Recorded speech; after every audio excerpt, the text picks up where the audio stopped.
நபியினா முஹம்மதின் வஅலா ஆலிஹி வஸஹ்பிஹி அஜ்மஈன்.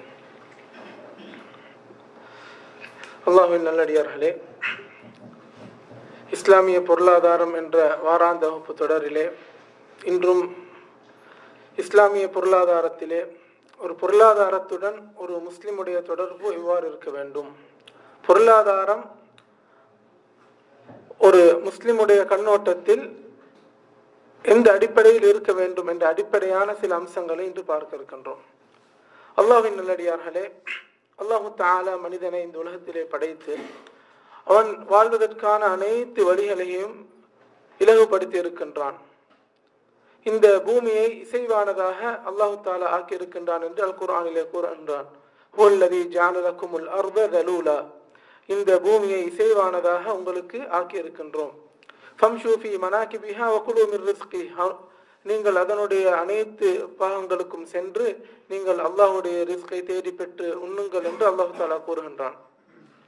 எனவே அந்த பொருளாதாரம் என்பது ஒரு முஸ்லிமுடைய வாழ்க்கையிலே மிகவும் அத்தியாவசியமான பின்னி பிணைந்த ஒரு அம்சமாக இருப்பதன் காரணமாக அந்த பொருளாதாரத்தை பொறுத்த மட்டிலே ஒரு முஸ்லிமுடைய கண்ணோட்டம் எப்படி இருக்க வேண்டும் என்று நாங்கள் பார்க்கின்ற நேரத்திலே சில அடிப்படையான சில அம்சங்கள் நாங்கள் கருத்தில் கொள்ள வேண்டும். அதிலே முக்கியமாக என்னவென்றால், ஒவ்வொருவரும் நாங்கள் உறுதியாக நம்பி இருக்க வேண்டும். நாங்கள் பிறக்கின்ற நேரத்திலே, நாங்கள் பிறப்பதற்கு முன்னால் எங்களுடைய தாயின் வயிற்றிலே இருக்கின்ற நேரத்திலே அல்லாஹு தஆலா எங்களுடைய ரிஸ்கை அளந்து விட்டான். நாங்கள் இந்த உலகத்திலே என்னதான் நாங்கள் தெரிந்தாலும் எங்களுக்கென்று அளந்த ரிஸ்கிலே ஒரு ரியால் கூட, ஒரு ரூபா கூட குறைய மாட்டாது. அந்த அளவை விட ஒரு ரியால் கூட கூடவும் மாட்டாது. எனவே அது ஒரு அடிப்படையான அம்சம். அது எங்களுடைய ஈமானுடைய கதா கதிர் என்று சொல்லப்படக்கூடிய விதியை நம்பக்கூடிய அம்சங்களோடு சம்பந்தப்பட்ட, நம்பிக்கை சம்பந்தப்பட்ட ஒரு அம்சம். எனவே அப்படியாக நாங்கள் நம்பி இருந்தாலும் அல்லாஹு தஆலா அந்த ரிஸ்கை தேடி பெறுவதனை ஒரு கடமையாக அல்லாஹு தஆலா ஆக்கியிருக்கின்றான். அல் குர்ஆனிலே சூரத்துல் ஜும்ஆவிலே அல்லாஹு தஆலா கூறுகின்றான், ஃபஇதா குதியத்திஸ் ஸலாத்து ஃபன்தஷிரு ஃபில் அர்தி வப்தகு மின் ஃபضலில்லாஹ், தொழுகை நிலைநாட்டப்பட்டால், அந்த ஜும்மாவுடைய தொழுகை நிலைநாட்டப்பட்டால், ஃபன்தஷிரு ஃபில் அர்தி வப்தகு மின் ஃபضலில்லாஹ், பூமியிலே நீங்கள் திரிந்து அல்லாஹ்வுடைய ரிஸ்கை தேடி பெற்றுக் கொள்ளுங்கள் என்று அல்லாஹு தஆலா கூறுகின்றான். எனவே பொருளாதாரத்தை தேடுவது என்பது, பொருளாதாரத்தை நாங்கள் தேடி பெற்றுக்கொள்வது என்பது ஒரு இபாதத்தாக, அல்லாஹ்வுடைய கட்டளையை ஏற்று நடக்கக்கூடிய ஒரு இபாதத்தாக இருக்கின்றது. நாங்கள் இப்படியான ஊரிலே நாங்கள் எங்களுடைய குடும்பத்தை விட்டு நாங்கள் ஏன் இருக்கின்றோம்? ரிஸ்கை தேடுவதற்காக வேண்டி எங்களிலே அதிகமானவர்கள் நாங்கள் வந்திருக்கின்றோம். எனவே இந்த ரிஸ்கை தேடக்கூடிய இந்த நோக்கத்தை கூட நாங்கள் அல்லாஹ்வுக்காக என்று நாங்கள் ஆக்கிக் கொள்வோமாக இருந்தால் அது ஒரு இபாதத்தாக, நாங்கள் கழிக்கக்கூடிய ஒவ்வொரு நொடியும் ஒரு இபாதத்தாக அல்லாஹ் தஆலா எங்களுக்கு ஆக்கி இருக்கின்றான். எனவே அன்புக்குரிய இஸ்லாமிய சகோதரர்களே, பொருளாதாரத்தை பொறுத்த மட்டிலே அதனை தேடி பெறுவது ஒரு அவசியமான ஒரு அம்சமாக இருக்கின்றது. நபிகள் நாயகம் ஸல்லல்லாஹு அலைஹி வஸல்லம் அவர்கள் யாருக்கு சதகா, ஜகாத் கொடுக்கப்படக்கூடாது, ஜகாத் ஹராமாகும் என்று கூறுகின்ற நேரத்திலே யாருக்கெல்லாம் உடல் வலிமை இருக்கின்றதோ அவருக்கும் செல்வந்தவர்களுக்கும் ஜகாத் ஹலாலாக மாட்டாது, அது ஹராமாகும் என்று நபிகள் நாயகம் ஸல்லல்லாஹு அலைஹி வஸல்லம் அவர்கள் கூறினார்கள். எனவேதான் நாங்கள் ஹதீஸ்களிலே இன்னும் பார்க்கின்றோம், நபிகள் நாயகம் ஸல்லல்லாஹு அலைஹி வஸல்லம் வாழ்க்கையிலே அவரிடத்திலே அதாவது சதகாவை கேட்டு வரக்கூடிய அந்த சில தோழர்களுக்கு நபிகள் நாயகம் ஸல்லல்லாஹு அலைஹி வஸல்லம் அவர்கள் காட்டுக்கு சென்று விறகை எடுத்து அதனை வியாபாரம் செய்து நீங்கள் உண்ணுங்கள் என்று கூறினார்கள் நபிகள் நாயகம் ஸல்லல்லாஹு அலைஹி வஸல்லம் அவர்கள். எனவே இஸ்லாம் ரிஸ்கை தேடுவதனை ஒரு இபாதத்தாக ஆக்கியது மட்டுமல்லாமல் அது பல வழிகளிலே அதனை தூண்டுவதை நாங்கள் பார்க்கின்றோம். ஆனாலும் நாங்கள் இந்த பொருளாதாரத்தை தேடுகின்ற நேரம் இஸ்லாத்துடைய வரையறைக்கு உட்பட்ட அடிப்படையிலே நாங்கள் இந்த பொருளாதாரத்தை தேட வேண்டும். எங்களுக்கு எல்லாம் தெரிந்த ஒரு ஹதீஸ், மறுமையுடைய நாளை மறுமையிலே 4 கேள்விகளுக்கு பதில் கூறாத வரும் வரைக்கும் ஒரு முஸ்லிமுடைய, ஒரு மனிதனுடைய பாதத்தை அசைக்க முடியாது. அன் அம்ரிஹி ஃபீமா அஃப்னா, அவனுடைய வாழ்நாளை எவ்வாறு கழித்தான், வஅன் ஷபாபிஹி ஃபீமா அப்லா, அவனுடைய வாலிபத்தை எவ்வாறு கழித்தான். அடுத்த முக்கியமான ஒரு கேள்வி, வஅன் மாலிஹி மின் ஐன இக்தஸபஹு வ ஃபீமா அன்ஃபகஹு, அவனுடைய செல்வத்தை பற்றி கேட்கப்படும், எங்கிருந்து வந்தது, எப்படி போனது. وعن علمه فيما عمل به. அவனுடைய அடுத்த நான்காவது கேள்வி அவன் படிக்கக்கூடிய அறிவு அதை கொண்டு எவ்வாறு அவன் அமல் செய்தான். எனவே நாங்கள் எல்லாம் இந்த ஹதீஸை மிகவும் நோக்க வேண்டிய, இந்த ஹதீஸிலே நாங்கள் மிகவும் கரிசனை செய்யக்கூடிய ஒரு கடமைப்பாடு இருக்கின்றது. என்னவென்றால், அதாவது நாங்கள் படிக்கக்கூடிய இப்படியான வாராந்த வகுப்புகளிலே படிக்கக்கூடிய எந்த அறிவாக இருந்தாலும் சரி, மறுமையுடைய நாளிலே நாங்கள் இதனை கொண்டு எவ்வாறு அமல் செய்தோம் என்று அல்லாஹுடைய கேள்விக்கு பதில் கூறியாக வேண்டும். அன்புக்குரிய இஸ்லாமிய சகோதரர்களே, எனவே இந்த பொருளாதாரத்தை பொறுத்த மட்டிலே அடுத்ததாக நாங்கள் இந்த பொருளாதாரம் சம்பந்தப்பட்ட இந்த அடிப்படையான அம்சங்களில் நாங்கள் புரிந்திருக்க வேண்டிய முக்கியமான ஒரு அம்சம் என்னவென்றால், நாங்கள் இந்த பொருளாதாரத்தினை செலவழிக்கின்ற நேரத்திலே ஒரு நடுநிலையான போக்கினை கையாள வேண்டும். அல் குர்ஆனிலே ரஹ்மானுடைய அடியார்களை பற்றி அல்லாஹ் தஆலா கூறுகின்ற நேரத்திலே, வல்லதீன இதா அன்ஃபகு லம் யுஸ்ரிஃபு வ லம் யக்துரு வ கான பைன ذلك கவாமா. அவர்கள் செலவழிக்கின்ற நேரத்திலே வீண் விரயம் செய்ய மாட்டார்கள், அதே போன்று லோபத்தனமும் காட்ட மாட்டார்கள். ஒக்கான பைன ذلك கவாமா. அந்த ரெண்டுக்கும் நடுநிலையான ஒரு போக்கினை பொருளாதார அம்சத்திலே அவர்கள் கையாளுவார்கள். அல் இக்திசாத் என்று சொல்லப்படக்கூடிய அந்த, அதாவது அரபிலே பொருளாதாரம் என்ற அந்த வார்த்தை கூட அந்த நடுநிலை என்ற அர்த்தத்திலிருந்து தான் பெறப்பட்டிருக்கின்றது. எனவே ஒரு முஸ்லிமுடைய வாழ்க்கையிலே பொருளாதாரம் எப்பவும் ஒரு எந்த அளவு, அதாவது அவனிடத்திலே பொருளாதாரம் வந்தாலும் அவன் அதனை செலவழிக்கின்ற நேரத்திலே ஒரு நடுநிலையான போக்கினை கையாளக்கூடியவனாகத்தான் இருப்பான் என்பதுதான் இந்த ஆயத்திலே இருந்து நாங்கள் விளங்கக்கூடிய அம்சம். அடுத்த அம்சம் என்னவென்றால், இந்த பொருளாதாரம் சம்பந்தமாக எங்களிலே நிறைய பேர் பொருளாதாரத்தை பற்றி, அதாவது பொருளாதாரத்திலே யாருக்கெல்லாம் அல்லாஹு தாலா நிறைய கொடுத்திருக்கின்றார்களோ அவர்களை பார்த்து கூறுகின்றார்கள், அவர்களை அல்லாஹு தாலா எங்களை, அதாவது பொருளாதாரம் குறைவாக கொடுக்கப்பட்டவர்களை, அதாவது அவர்கள் எவ்வாறு யோசிக்கின்றார்கள் என்றால், அல்லாஹு தாலா எங்களை சோதிக்கின்றான்.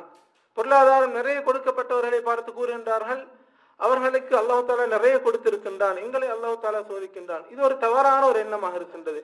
ஏனென்றால், அதாவது நாங்கள் சூரத்துல் ஃபஜ்ரிலே, அல் குர்ஆனிலே சூரத்துல் ஃபஜ்ரிலே அல்லாஹு தாலா பொருளாதாரத்தை அதிகமாக கொடுத்ததை அதாவது பொருளாதாரத்தை கொடுப்பது கூட ஒரு சோதனையாக கூறுகின்றான். فَأَمَّا الْإِنسَانُ إِذَا مَا ابْتَلَاهُ فَأَكْرَمَهُ رَبُّهُ وَنَعَّمَهُ. அதாவது ஒரு மனிதனுக்கு அல்லாஹு தாலா நிறைய கொடுப்பது என்பது ஒரு சோதனையாக இருக்கின்றது என்று அல்லாஹு தாலா கூறுகின்றான். எனவே பொருளாதாரத்தை நிறைய கொடுப்பது என்பதும் ஒரு சோதனையாக இருக்கின்றது. மறுமையுடைய நாளையிலே அந்த பொருளாதாரத்துக்கான ஒவ்வொரு ரூபாய்க்குமான பதிலே அவன் அல்லாஹ்விடத்திலே கூற வேண்டும். எவ்வாறு வந்தது, எவ்வாறு போன்றது, அதாவது எவ்வாறு போனது என்ற பதிலே கட்டாயமாக அவன் கூற வேண்டும். எனவே அன்புக்குரிய இஸ்லாமிய சகோதரர்களே, எனவே பொருளாதாரங்கள் நிறைய கொடுக்கப்பட்டவர்கள் எல்லாம் நிறைய, அதாவது அவர்களுக்கு நிறைய, அதாவது அவர்கள் சோதிக்கப்படவில்லை என்று எடுத்தால் அது ஒரு தவறான கூற்று. என்னென்றால், நாங்கள் வரலாற்றிலே நாங்கள் பார்க்கின்றோம், பொருளாதாரம் அதிகமான முறையிலே கொடுக்கப்பட்டவர் யார்?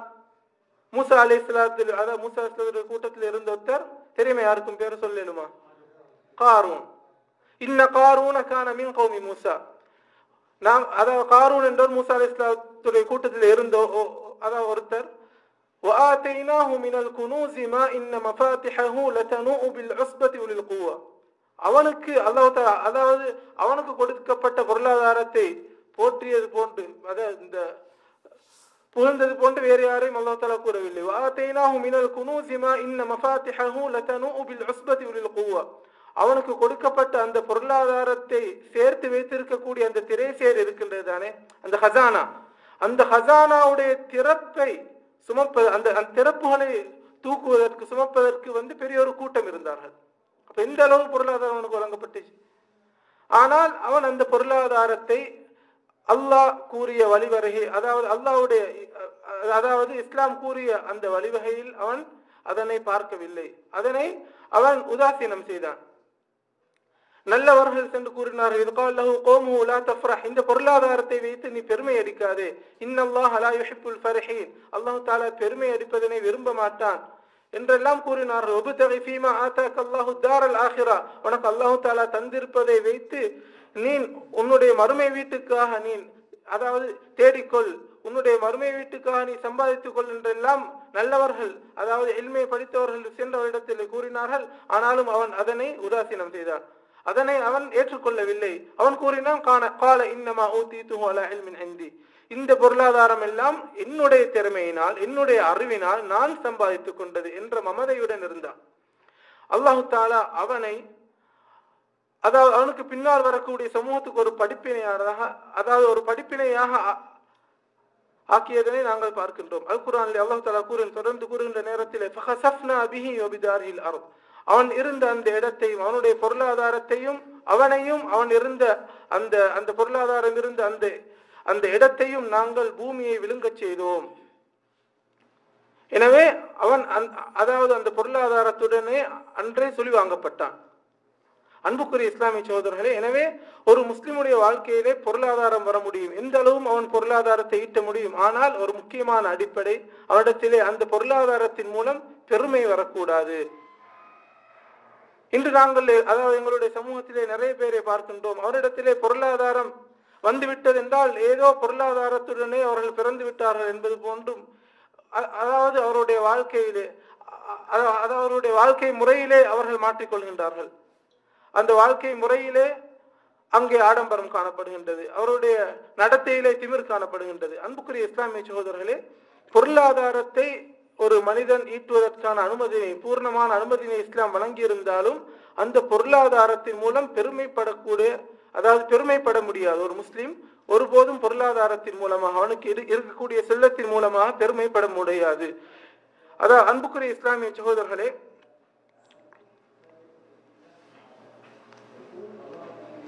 அல் குர்ஆனிலே அல்லாஹு தஆலா சூரத்தின் நஹ்லிலே 112வது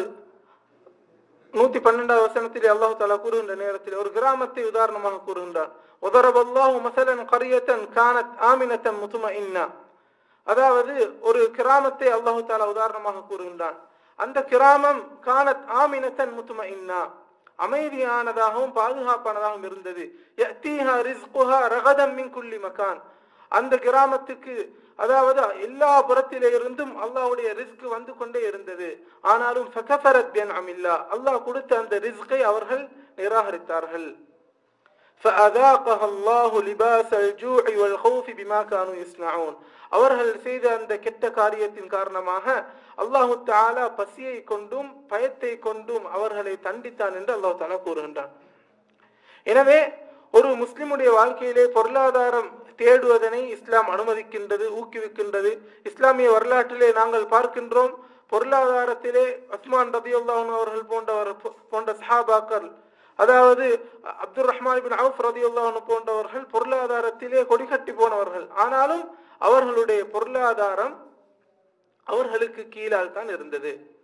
எனவே இஸ்லாம் என்ன கூறுகின்றது என்றால், ஒரு மனிதன் ஹலாலான வழியிலே, அதாவது எவ்வளவு பொருளாதாரத்தை தேடிக்கொள்ள முடியும், ஆனாலும் அந்த பொருளாதாரம் ஒரு முஸ்லிமுடைய கட்டுப்பாட்டின் கீழ் இருக்க வேண்டும். அந்த முஸ்லிம், அதாவது ஒரு அடியான் பொருளாதாரத்துக்கு அடிமையாக இருக்கக்கூடாது என்பதனைத்தான் இஸ்லாம் எதிர்பார்க்கின்றது. நபிகள் நாயகம் ஸல்லல்லாஹு அலைஹி வஸல்லம் அவர்கள் கூறினார்கள், தஐஸ அப்துத் தீனார் வ தஐஸ அப்துத் திர்ஹம், அதாவது தங்க காசிகளும் வெள்ளி காசிகளுக்கும் அடிமையானவர்கள் வீணாகிவிட்டார்கள், நாசமடைந்து விட்டார்கள். எனவே ஒரு முஸ்லிமுடைய வாழ்க்கையிலே பொருளாதாரம் எவ்வளவும் இருக்க முடியும், ஆனாலும் அந்த பொருளாதாரத்தை அவனுடைய கட்டுப்பாட்டு கீழால் அவன் வைத்துக் கொள்ள வேண்டும். அவன் பொருளாதாரத்துக்கு அடிமையாக கூடாது. எப்போது அவன் அடிமையாக மாறுகின்றானோ அப்போது அந்த பொருளாதாரம் அவனுடைய கையை விட்டு சென்றுவிடும். அதே போன்று அந்த பொருளாதாரத்தின் மூலமாக அவனுக்கு, அதாவது அவனுடைய மறுமையுடைய வீட்டுக்கு அவனுக்கு எந்த ஒன்றையும் சம்பாதிக்க முடியாமல் போய்விடும். எப்போது அவன் பொருளாதாரத்தை அவனுடைய கட்டுப்பாட்டு கீழால் வைத்துக் கொண்டு இருக்கின்றானோ அப்போது அல்லாஹ் தஆலா கூறிய அடிப்படையிலே, அவனுடைய மார்க்கத்துக்கு செலவழிக்கக்கூடிய அடிப்படையிலே அந்த பொருளாதாரத்தை அவனுக்கு மாற்றிக்கொள்ள முடியும். எனவே அன்புக்குரிய இஸ்லாமிய சகோதரர்களே, இந்த முக்கியமான அடிப்படை அம்சத்தை நாங்கள் புரிந்து கொள்ள வேண்டும். அதிலே விசேஷமாக பொருளாதாரம் என்பது, அதாவது இஸ்லாம் அனுமதித்த ஒன்று, அதனை தேடுவதை இபாதத்தாக இஸ்லாம் ஆக்கி இருக்கின்றது. அந்த பொருளாதாரம் எந்த அளவும் ஒரு அடியான் தேடிக்கொள்ள முடியும், ஆனால் அது இஸ்லாமிய வரையறைக்கு உட்பட்டு இருக்க வேண்டும். அந்த பொருளாதாரத்தை சம்பாதிப்பதன் மூலம் ஒரு முஸ்லிமிடத்திலே பெருமை வர முடியாது. அதே போன்று அந்த எப்போதும் ஒரு முஸ்லிம் அந்த பொருளாதாரத்தை அவனுக்கு கீழால், அவனுடைய கட்டுப்பாட்டுக்கு கீழால் வைத்திருக்க வேண்டுமே தவிர பொருளாதாரத்துக்கு அடிமையாக இருக்கக்கூடாது. எனவே இந்த அடிப்படைகளை புரிந்து பொருளாதாரத்தை நல்ல முறையில் நாங்கள் கையாளுவதற்கு ஏகவல்ல அல்லாஹு தஆலா எங்கள் அனைவருக்கும் அருள் புரிவானாக. வாஹிரு தஅவானா அல்ஹம்துலில்லாஹி ரப்பில் ஆலமீன்.